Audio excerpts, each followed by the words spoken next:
നമസ്കാരം. വേദാംഗ ജ്യോതിഷത്തിലെ അമൂല്യമായ അറിവുകളും ആധ്യാത്മിക ജ്ഞാന ഉപദേശങ്ങളും പകർന്നു തരുന്ന പ്രശാന്തം ആസ്ട്രോ ചാനലിലേക്ക് ഏവർക്കും സ്വാഗതം. ഈ ചാനൽ ഇതുവരെയും സബ്സ്ക്രൈബ് ചെയ്യാത്തവർ ഇപ്പോൾ തന്നെ സബ്സ്ക്രൈബ് ചെയ്യുക. നോട്ടിഫിക്കേഷൻ ലഭിക്കുന്നതിനായി ബെൽ ബട്ടൺ അമർത്തുമല്ലോ. ഒപ്പം ചാനൽ ലൈക്ക് ചെയ്യുക, ഷെയർ ചെയ്യുക, കമൻറ്റ് ചെയ്യുക. കൊല്ലവർഷം 1199 എടവ സംക്രമം ആയില്യം നക്ഷത്രത്തിലാണ്. എടവം 1-ാം തീയതിയിലെ ഗ്രഹനില അനുസരിച്ച് മേടം രാശിയിൽ ബുധനും ശുക്രനും, എടവത്തിൽ സർവേശ്വരകാരകനായ വ്യാഴവും ആദിത്യനും, കർക്കിടകത്തിൽ ഗുളികനും, ചിങ്ങം രാശിയിൽ ചന്ദ്രനും, കന്നിയിൽ കേതുവും, കുംഭം രാശിയിൽ ശനിയും, മീനത്തിൽ കുജനും രാഹുവും സ്ഥിതി ചെയ്യുന്നു. അത്തം നക്ഷത്രത്തിൽ ജനിച്ചവർക്ക് എടവമാസം പൊതുവെ ഗുണഫലങ്ങൾ കൂടിയിരിക്കും. ഈ നക്ഷത്രക്കാർക്ക് കുടുംബത്തിൽ സുഖവും സമാധാനവും കളിയാടും. കുടുംബ സംബന്ധമായുണ്ടായിരുന്ന പല പ്രശ്നങ്ങളും രമ്യതയിൽ പരിഹരിക്കുവാൻ ഇവർക്ക് സാധിക്കുന്നതുമാണ്. കുടുംബ ജനങ്ങളുടെ സ്നേഹം പിടിച്ചുപറ്റുന്ന രീതിയിൽ പ്രവർത്തിക്കേണ്ടതുമാണ്. കുടുംബകാര്യങ്ങളിലുള്ള അനാവശ്യ ഇടപെടലുകളും ഭാഷണങ്ങളും ഒഴിവാക്കി മുന്നോട്ട് നീങ്ങുവാൻ പ്രത്യേകം ശ്രദ്ധിക്കേണ്ടതുമാണ്. ഈ നക്ഷത്രക്കാരായ വിദ്യാർത്ഥികൾക്കും മറ്റു പഠിതാക്കൾക്കും കാര്യങ്ങൾ അനുകൂലമാണ്. പുതിയ പല വിഷയങ്ങളും പഠിക്കുന്നതിനായി ഈ നക്ഷത്രക്കാർ താൽപ്പര്യം കാണിക്കുന്നതുമാണ്. ഈ നക്ഷത്രക്കാർക്ക് പല കാര്യങ്ങൾക്കുമായി ചെറു യാത്രകൾ നടത്തേണ്ടതായി വരുവാൻ ഇടയുണ്ട്. ഇത്തരം യാത്രകളും ഉല്ലാസയാത്രകളും സുഖകരമായി തീരുന്നതുമാണ്.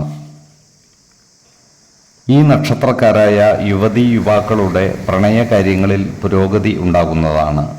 എന്നാൽ വിവാഹാദി കാര്യങ്ങളിൽ എടുത്തുചാടി തീരുമാനമെടുക്കാതിരിക്കുവാൻ ശ്രദ്ധിക്കേണ്ടതുമാണ്. വിശ്വാസികളായവർക്ക് ജാതക പരിശോധന നടത്തി വിവാഹ കാര്യത്തിൽ ഉചിത തീരുമാനമെടുക്കാവുന്നതുമാണ്. എന്നാൽ കടുത്ത പ്രണയമുള്ളവർക്ക് മനപ്പൊരുത്തം മാത്രം പരിഗണിച്ച് ഗാന്ധർവ വിധി പ്രകാരം വിവാഹിതരാകാമെന്ന് ആചാര്യ മതവുമുണ്ട്. ഏതു രീതിയിലായാലും സമയമെടുത്ത് ആലോചിച്ചു വേണം വിവാഹകാര്യത്തിൽ തീരുമാനമെടുക്കുവാൻ. ധൃതിപ്പെട്ടുള്ള തീരുമാനം ദീർഘദുഃഖത്തിന് ഇടവരുത്തുവാനും കാരണമായേക്കാം. ഈ നക്ഷത്രക്കാർ മറ്റുള്ളവർക്ക് ഉപദേശം നൽകുന്നതായും മറ്റുള്ളവർ ഇവരിൽ നിന്നും ഉപദേശം തേടുന്നതായും കാണാം. നല്ല സൗഹൃദം കാത്തുസൂക്ഷിക്കുവാൻ ഈ നക്ഷത്രക്കാർ പരിശ്രമിക്കുന്നതുമാണ്. 4, 12, 18 തീയതികൾ അനുകൂലമാണ്. ചിത്തിര നക്ഷത്രത്തിൽ ജനിച്ചവർക്ക് എടവമാസം പൊതുവെ ഗുണദോഷ സമ്മിശ്രമായിരിക്കും. ഈ നക്ഷത്രക്കാരുടെ നിലവിലുണ്ടായിരുന്ന പല പ്രശ്നങ്ങളും പരിഹരിക്കപ്പെടുന്നതാണ്. കർമ്മമേഖല പുഷ്ടി പിടിക്കുന്നതുമാണ്. ഈ നക്ഷത്രക്കാരായ ബിസിനസ്സുകാർ കൂടുതൽ ജാഗ്രത പാലിക്കുന്നത് ഗുണകരമായിരിക്കും. ബിസിനസ് മേഖലയിൽ പല മാറ്റങ്ങളും കൊണ്ടുവരുവാൻ ശ്രമിക്കുമെങ്കിലും ഉദ്ദേശിച്ച ഫലം നേടിയെടുക്കുവാൻ ഇവർക്ക് സാധിക്കാതെ വരുന്നതുമാണ്. അതുകൊണ്ട് തന്നെ ബിസിനസ് രംഗത്ത് കൂടുതൽ മുതൽ മുടക്കിയുള്ള പരിഷ്കാരങ്ങൾ ഒഴിവാക്കുന്നത് ഗുണകരമായിരിക്കും.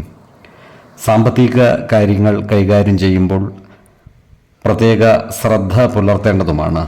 എന്നാൽ കടബാധ്യതകളും മറ്റും തീർക്കുന്നതിനും സാമ്പത്തിക പ്രതിസന്ധി പരിഹരിക്കുന്നതിനും ഇവർക്ക് സാധിക്കുന്നതുമാണ്. ഈ നക്ഷത്രക്കാരായ ഡോക്ടർമാർക്കും മറ്റു ആരോഗ്യ പ്രവർത്തകർക്കും കാര്യങ്ങൾ അനുകൂലമാണ്. ഉന്നത പഠനം നടത്തുന്നതിനും ഔദ്യോഗികമായ സ്ഥാനക്കയറ്റത്തിനും ഇവർക്ക് അവസരം ലഭിക്കുന്നതുമാണ്. ഈ നക്ഷത്രക്കാർ ആധ്യാത്മിക കാര്യങ്ങളിൽ താൽപ്പര്യം പ്രകടിപ്പിക്കുവാനുള്ള സാധ്യതകൾ കാണുന്നുണ്ട്.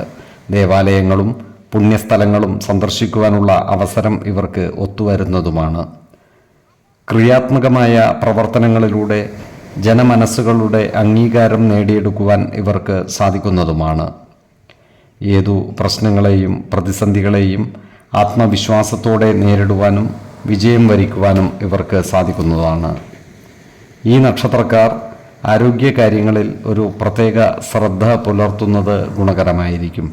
പ്രത്യേകിച്ചും ജീവിത ശൈലീ രോഗങ്ങൾക്ക് സ്ഥിരമായി മരുന്ന് കഴിക്കുന്നവർ കൃത്യമായ വൈദ്യ പരിശോധനകൾ നടത്തേണ്ടതും ഡോക്ടറുടെ നിർദ്ദേശമനുസരിച്ചുള്ള മരുന്നുകൾ മുടങ്ങാതെ കഴിക്കേണ്ടതുമാണ്.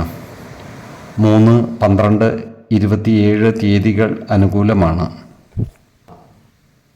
ചോതി നക്ഷത്രത്തിൽ ജനിച്ചവർക്ക് ഇടവമാസം പൊതുവെ ഗുണഫലങ്ങൾ കൂടിയിരിക്കും. ഈ നക്ഷത്രക്കാർക്ക് കുടുംബത്തിൽ സുഖവും സമാധാനവും കളിയാടും. കുടുംബജനങ്ങളുമായി നല്ല സ്നേഹബന്ധങ്ങൾ നിലനിർത്തുവാൻ ഇവർക്ക് സാധിക്കുന്നതുമാണ്. കുടുംബത്തിലെ അനാവശ്യ ഇടപെടലുകളും ഭാഷണങ്ങളും ഒഴിവാക്കി മുന്നോട്ട് നീങ്ങുവാൻ പരിശ്രമിക്കേണ്ടതുമാണ്. ഈ നക്ഷത്രക്കാർക്ക് വിദേശ രാജ്യങ്ങളിൽ നിന്നുള്ളവരിൽ നിന്നും പലവിധ നേട്ടങ്ങളും പ്രതീക്ഷിക്കാവുന്നതാണ്. അതിനാൽ വിദേശത്ത് ജോലി ചെയ്യുന്ന ബന്ധുക്കളുമായും സുഹൃത്തുക്കളുമായും നല്ല സ്നേഹ സൗഹൃദ ബന്ധങ്ങൾ നിലനിർത്തുവാൻ പരമാവധി പരിശ്രമിക്കേണ്ടതുമാണ്. ഈ നക്ഷത്രക്കാരുമായി ബന്ധപ്പെട്ട് കോടതികളിൽ എത്തി നിൽക്കുന്ന കേസുകളിലും മറ്റും വിജയം വരിക്കുവാൻ ഇവർക്ക് സാധിക്കുന്നതുമാണ്. അതിനാൽ ഇത്തരം കേസുകളിലും മറ്റും പെട്ടുപോയിട്ടുള്ളവർ ശുഭാപ്തി വിശ്വാസത്തോടുകൂടി കേസുമായി ബന്ധപ്പെട്ട കാര്യങ്ങൾ മുന്നോട്ട് നീക്കേണ്ടതുമാണ്. അതുപോലെ തന്നെ സർക്കാരിൽ നിന്നും കിട്ടേണ്ടതായ ആനുകൂല്യങ്ങളും പണവും ലഭിക്കുവാനുള്ള സാധ്യതകളും കാണുന്നുണ്ട്. അതിനാൽ ഇത്തരം കാര്യങ്ങൾ വേഗത്തിലാക്കുന്നതിനായി ബന്ധപ്പെട്ട സർക്കാർ ഉദ്യോഗസ്ഥന്മാരെ നേരിൽ കാണുന്നതിനും മറ്റും അനുകൂലമായ കാലവുമാണ്. ഈ നക്ഷത്രക്കാരായ ഉദ്യോഗാർത്ഥികൾക്കും മറ്റു തൊഴിൽ അന്വേഷകർക്കും അനുകൂലമായ കാലമാണ്. ഇവർക്ക് പുതിയ ജോലിയിൽ പ്രവേശിക്കുവാൻ അവസരം ലഭിക്കുന്നതുമാണ്.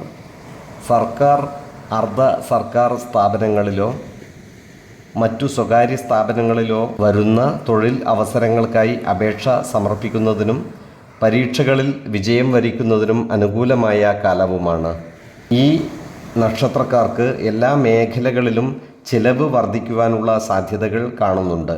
അതിനാൽ സാമ്പത്തിക കാര്യങ്ങൾ കൈകാര്യം ചെയ്യുമ്പോൾ അതീവ ശ്രദ്ധ പാലിക്കേണ്ടതുമാണ്. അമിത ചിലവുകൾ നിയന്ത്രിച്ചു നിർത്തുവാൻ പരിശ്രമിക്കേണ്ടതുമാണ്. 3, 12, 30 തീയതികൾ അനുകൂലമാണ്. വിശാഖം നക്ഷത്രത്തിൽ ജനിച്ചവർക്ക് ഇടവമാസം ഗുണദോഷ സമ്മിശ്രമായിരിക്കും. ഈ നക്ഷത്രക്കാർക്ക് കർമ്മ മേഖലയിൽ കാര്യങ്ങൾ അനുകൂലമാണ്. എന്നാൽ വിദ്യാഭ്യാസ സ്ഥാപനങ്ങളിലോ മറ്റു സാമൂഹ്യ സേവന സ്ഥാപനങ്ങളിലോ പ്രവർത്തിക്കുന്നവർക്ക് ഈ മാസം കാര്യങ്ങൾ അത്ര നല്ലതല്ല. അതിനാൽ ഇത്തരം സ്ഥാപനങ്ങളിൽ പ്രവർത്തിക്കുന്നവർ സഹപ്രവർത്തകരുമായും മേലധികാരികളുമായും നല്ല സ്നേഹബന്ധങ്ങൾ നിലനിർത്തുവാൻ പരിശ്രമിക്കേണ്ടതുമാണ്. ജോലിസ്ഥലത്തുള്ള അനാവശ്യ ഇടപെടലുകളും ഭാഷണങ്ങളും ഒഴിവാക്കി മുന്നോട്ട് നീങ്ങേണ്ടതുമാണ്. പ്രവർത്തന മേഖലയിൽ കൃത്യനിഷ്ഠതയും സത്യസന്ധതയും കാത്തുസൂക്ഷിക്കുന്നതിൽ ഇവർ പ്രത്യേകം ശ്രദ്ധിക്കേണ്ടതുമാണ്. ഈ നക്ഷത്രക്കാരുടെ ജീവിത പങ്കാളികൾക്ക് ചില്ലറ അസുഖങ്ങൾ ബാധിക്കുവാനിടയുണ്ട്. അതിനാൽ ജീവിത പങ്കാളികളുടെ ആരോഗ്യകാര്യത്തിൽ ഒരു പ്രത്യേക ശ്രദ്ധ പതിപ്പിക്കേണ്ടതുമാണ്. ജീവിത ശൈലീ രോഗങ്ങൾക്ക് സ്ഥിരമായി മരുന്ന് കഴിക്കുന്നവരുണ്ടെങ്കിൽ കൃത്യമായ വൈദ്യ പരിശോധനകൾ നടത്തുകയും ഡോക്ടറുടെ നിർദ്ദേശമനുസരിച്ചുള്ള മരുന്നുകൾ മുടങ്ങാതെ കഴിക്കുകയും വേണം. വിദേശത്തുള്ളവരുമായി ചേർന്ന് ബിസിനസ് നടത്തുവാനുള്ള അവസരം ഇവർക്ക് ഒത്തുവരുന്നതുമാണ്. എന്നാൽ ഓഹരി വിപണികളുമായി ബന്ധപ്പെട്ട് പ്രവർത്തിക്കുന്നവർക്ക് സാമ്പത്തിക നഷ്ടം വന്നു ചേരുവാനുള്ള സാധ്യതകൾ കാണുന്നുണ്ട്. അതിനാൽ പുതിയ നിക്ഷേപങ്ങൾ നടത്തുമ്പോൾ അതീവ ജാഗ്രത പാലിക്കുന്നത് ഗുണകരമായിരിക്കും. അതുപോലെ വേണ്ടാത്ത കാര്യങ്ങളിൽ ചെന്നുപെട്ട് മനസ്വസ്ഥത കളയുവാനുള്ള സാധ്യതകളും ഇവർക്കുണ്ട്. അതിനാൽ ഏതൊരു കാര്യം ചെയ്യുമ്പോഴും 2 വട്ടം ആലോചിച്ചു മുന്നോട്ട് നീങ്ങുന്നതാണ് ഗുണകരമാവുക. 6, 12, 24 തീയതികൾ അനുകൂലമാണ്. ഈ നക്ഷത്രക്കാർ ജനിച്ച സമയത്തെ അടിസ്ഥാനമാക്കിയുള്ള ജാതകത്തിലെ ലഗ്ന രാശിയുടെയും ലഗ്ന അധിപന്റെയും സ്ഥിതിയും ശുഭ പാപ ഭാവങ്ങളുടെ സ്ഥിതിയും ഓരോ രാശിയിലെയും ഗ്രഹങ്ങളുടെ സ്ഥിതിയും അനുസരിച്ച് ഇവരുടെ പൊതുഫലത്തിൽ ഏറ്റക്കുറച്ചിലുകൾ ഉണ്ടാകുവാനിടയുണ്ട്. കുടുംബ ദേവതകളെയും ഇഷ്ടദേവതകളെയും ഉപാസിക്കുന്നത് ഇവർക്ക് ആയുരാരോഗ്യ സൗഖ്യമേകും.